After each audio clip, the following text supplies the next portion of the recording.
Crime line news को like, share और subscribe करें और ताजा खबरों के लिए बेल आइकॉन। इसमें नगर निगम के पास 54 लाख रुपए का बैलेंस बना हुआ है।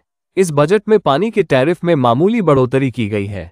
साथ ही इस बजट में पूंजीगत मूल्य के आधार पर कराधान प्रणाली लागू करने का निर्णय लिया गया है। इसके अलावा अल्पसंख्यकों, लिंग विकलांगों जैसे कमजोर वर्गों के लिए एक नया विभाग स्थापित किया जाएगा।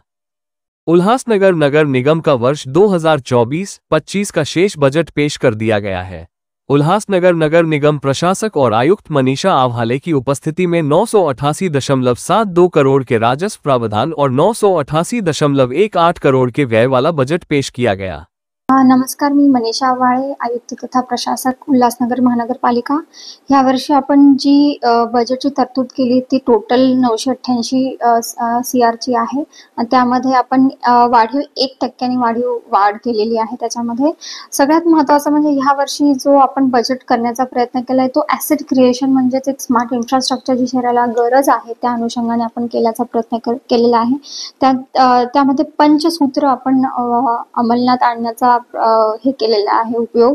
सगळ्यात पहिलं म्हणजे स्मार्ट इन्फ्रास्ट्रक्चर आहे, दुसरं म्हणजे बूस्ट टू डिजिटलायझेशन मध्ये आपण सुसूत्रता किंवा ट्रान्सपरन्सी, अकाउंटेबिलिटी आणि योग्य वेळेत सिटिझन्सला त्या संधी मिळणं, त्या अपॉर्च्युनिटी मिळणं आणि त्या सर्व्हिसेस मिळणं हे त्यामागचा हेतू आहे।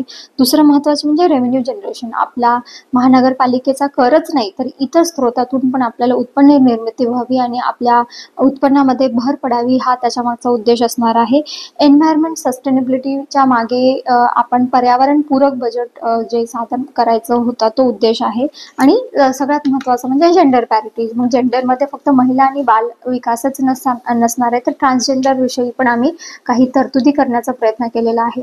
ह्या वर्षी आम्ही नवीन एक विभागही बनवलेला आहे ज्याचं नाव आहे समाज विकास विभाग। त्याच्यामध्ये दिव्यांग असतील, मायनॉरिटीज आहेत, ट्रान्सजेंडर आहेत, असे बरेचसे जे आपले दुर्बल घटक असतात त्यांना एक नवीन असा विभाग देण्याचा आणि नवीन मनुष्यबळ देण्याचा आम्ही प्रयत्न करणार आहोत, ज्या अर्थी आपल्याला कायमस्वरूपी काही योजनाही त्यांच्यासाठी कराव्या लागतील।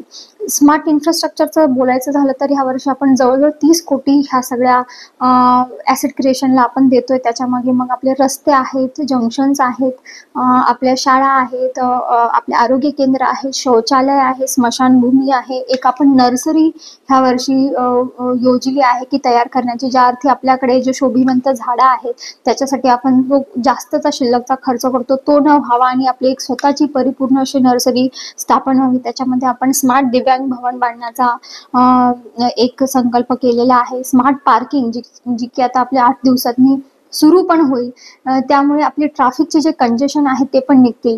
डीपी प्रमाणे रस्ते व्हावेत, मालमत्ताला आपले ज्या टोटल मालमत्ता आहे त्यांना सनद मिळावी, त्यांचं कुंपण व्हावं, ह्या पद्धतीचं ह्यामध्ये बजेटमध्ये समावेशक आहे। त्यामध्ये बायोमायनिंग जे आपल्याला नेहमी फंड गव्हर्नमेंटकडून येतो ह्यावेळेस आपण स्वतःलाही थोडा एक फंड आपल्या स्वतःच्या स्वहिस्स्यातूनही ठेवलेला आहे आणि गायकवाडपाडा इथे मान्सून पूर्व आपण तिथे बायोमायनिंगचं काम करण्याचा प्रयत्न करणार आहोत।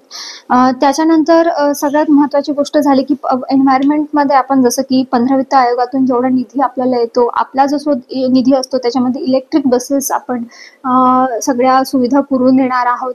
दुसरी महत्त्वाची म्हणजे सौर ऊर्जा प्रकल्प, म्हणजे आपल्या ज्या शासकीय इमारती आहेत, आपली स्वतःची इमारत आहे त्याच्यामध्ये सोलार पॅनल बसवून विजेचा जो आपला बिल येते ते कमी करण्याचा त्याच्या मागचा उद्देश आहे। त्यानंतर LED बल्बचा वापर आहे, STP प्लांट कार्यक्षम करणे, अशा बऱ्याचशा गोष्टी आपण करण्याचा प्रयत्न इथे केलेला आहे। दुसरी महत्त्वाची गोष्ट म्हणजे ह्या वर्षी आपण थोडी पाणीपट्टी वाढवलेली आहे, पण त्यामागची कारणंही तशीच आहेत। आपल्याला वॉटर मीटरिंग करायचं आहे। आपल्या शहराला आता जरीही पाणी पुरवठा खूप मुबलक प्रमाणात होत असेल तरी ती पोहोचण्याची वॉटर डिस्ट्रीब्युशनची प्रक्रिया आहे त्याच्यामध्ये बऱ्याच त्रुटी आहेत, ते आपण पूर्ण करण्याचा प्रयत्न करू। लिकेजेस आहेत, इलिगल कनेक्शन आहे, अपव्यय आहे, तो टाळण्याचा आता त्याच्या मागचं ते धोरण असणार आहे। तर त्यामुळे वॉटर मीटरिंग आपण करणार आहोत आणि जिथे इलिगल कनेक्शन आम्हाला आढळून येते तेही आम्ही काढणार आहोत। तर अशा पद्धतीने एक पूरक आणि सर्व समायोजक असा बजेट आम्ही देण्याचा इथे प्रयत्न केल्याने त्यामागे तुम्हाला पुढच्या 5-6 महिन्यात जरूरच तुम्हाला त्याचे रिझल्ट्स दिसतील असं मी सगळ्यांना आश्वासन देते। आणि ह्या कामगिरीत मला सगळ्यात मोलाची साथ दिलेली आहे ती उल्हासनगरच्या नागरिकांनी दिलेली आहे। यावर्षी अभय योजनेला चांगला प्रतिसाद आम्हाला मिळाला आणि ह्यापुढे अभय योजना लागूच होऊ नये असाच आमचा उद्देश असणार आणि ते लावणारही नाही। त्यामुळे आपण जे पेनल्टीज असतील किंवा काय असतील ते कसं आपण डिफॉल्टर असतील ते कसं आपण क्राइम लाइन न्यूज को लाइक, शेयर और सब्सक्राइब करें और ताज़ा खबरों के लिए बेल आइकॉन